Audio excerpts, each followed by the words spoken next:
सभी शिक्षक साथियों को नमस्कार। आज कक्षा 1 से लेकर के 3 तक की स्कैनिंग होनी है। इस स्कैनिंग में चूंकि एक सीट में एक से ज़्यादा बच्चे हैं, इसलिए बहुत सावधानी और ध्यान देने की आवश्यकता है।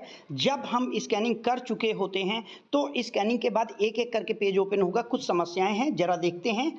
समस्या नंबर 1, अगर किसी सीट में एक ही छात्र है और स्कैनिंग के बाद सेव का ऑप्शन नहीं आ रहा है, तो ऐसे में आप शेष छात्रों की स्टूडेंट आईडी में 000 भरेंगे और स्कैन होने के बाद उन्हें स्किप करके ओरिजिनल बच्चे का ही डेटा सेव करके सबमिट करेंगे, सबमिट हो जाएगा।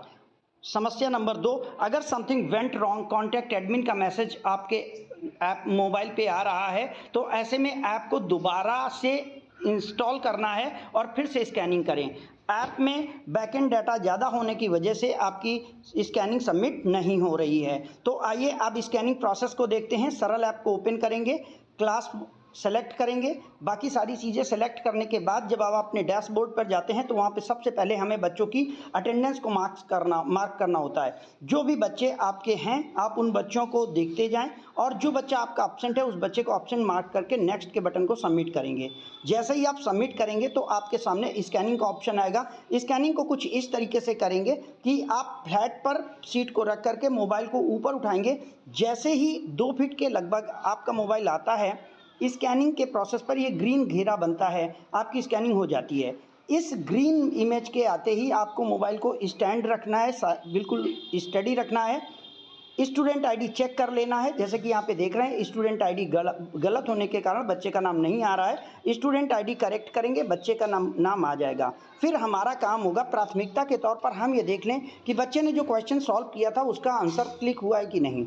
जैसे इस बच्चे के क्वेश्चन नंबर 1 में 0 दिखा रहा है जबकि बच्चे ने सही आंसर दिया था, तो मैं इसे करेक्ट करके 1 करूँगा। फिर क्वेश्चन नंबर 2 को इस तरीके से देखूँगा। तो अगर आपकी स्कैनिंग में डेटा सही से कैप्चर नहीं हुआ है तो हो सकता है बच्चे के द्वारा दिया गया आंसर आपका ना सबमिट हो। ऐसे में बच्चों के डेटा को, आंसर को जरूर मिला लें। नेक्स्ट के बटन को क्लिक करते हुए अगले बच्चे का डेटा देखेंगे, फिर से सेव करेंगे।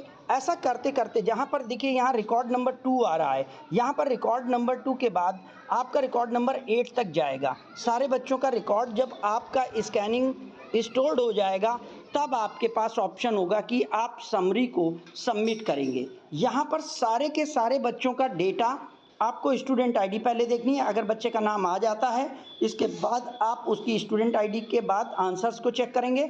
आंसर्स सही कर देने के बाद आप उसके सेव के बटन को दबा करके आगे बढ़ते जाएंगे। इस तरीके से प्रोसेस को पूरा करते हुए जब आप 8 पेज पूरे स्कैनिंग कर लेंगे, पूरी सेविंग कर लेंगे और उसको चेक कर लेंगे, तो आपके नेक्स्ट का ऑप्शन आएगा और आप इसको नेक्स्ट करके जब लास्ट में जाएंगे तो आपके सारे बच्चों का डेटा सेव हो चुका होगा। फिर आपका समरी पेज आएगा। समरी पेज में मैं कहूँगा एक सीट स्कैन करने के बाद, चूँकि ये देखिए 8 बच्चों का डेटा हमारा स्कैन नॉट सबमिटेड येट करके आ रहा है। अब मैं इसे सबमिट ऑल स्कैन को क्लिक करूँगा। यहाँ पर आप ये देखिए मेरे साथ भी यही हो रहा था। सबमिट ऑल स्कैन करते ही जब हम प्रीव्यू पे भी जाकर मैंने एक बार चेक किया था कि क्या बच्चों के डेटा में कोई प्रॉब्लम है, लेकिन जब हम फिर भी चेक कर रहे हैं तो बार बार कॉन्टैक्ट एडमिन लिख के आ रहा है। ऐसे में ऐप को अनइंस्टॉल करके इंस्टॉल करना है। अब यहाँ पर आप देखें मैंने दोबारा से डेटा को अनइंस्टॉल करके इंस्टॉल किया हुआ है और फिर से हम प्रोसेसिंग पर हैं। हम बच्चे की आईडी को चेक करेंगे, स्टूडेंट आईडी चेक करेंगे, बच्चे की आंसर्स को चेक करेंगे, नेक्स्ट का बटन क्लिक करते हुए आगे बढ़ते जाएंगे।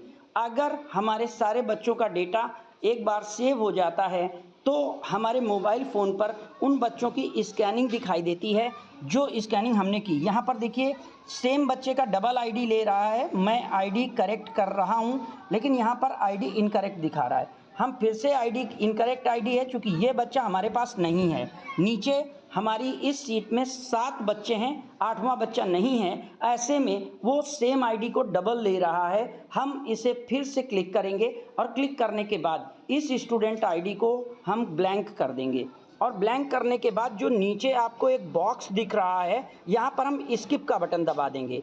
स्किप का बटन दबाने के बाद जब हम नेक्स्ट को सेव करेंगे तो ऐसे में अब हमारा बच्चा पूरी तरीके से सेव हो जाएगा। क्योंकि इसे स्किप कर दिया गया है, अब हम सेव दबाएंगे, आपका बच्चा सेव हो जाएगा और अब आप देखेंगे तो यहाँ पर सारे सबमिटेड आ जाएंगे। स्किप करने के बाद सेव के बटन के बाद अब हमारे पास देखिए 7 स्कैन आ गए, 8 की जगह 7 हैं। अब इन्हें हम जब सबमिट करेंगे तो सबमिट ऑल स्कैन का बटन क्लिक करते हुए हमारा डेटा सक्सेसफुली सेव हो गया है। तो इस तरीके से आप भी अपने डेटा को सावधानीपूर्वक, सतर्कतापूर्वक जांच करके सेव कर लें। मेरी आपके लिए शुभकामनाएं। वीडियो अगर अच्छा लगा हो तो लाइक करें। Thank you.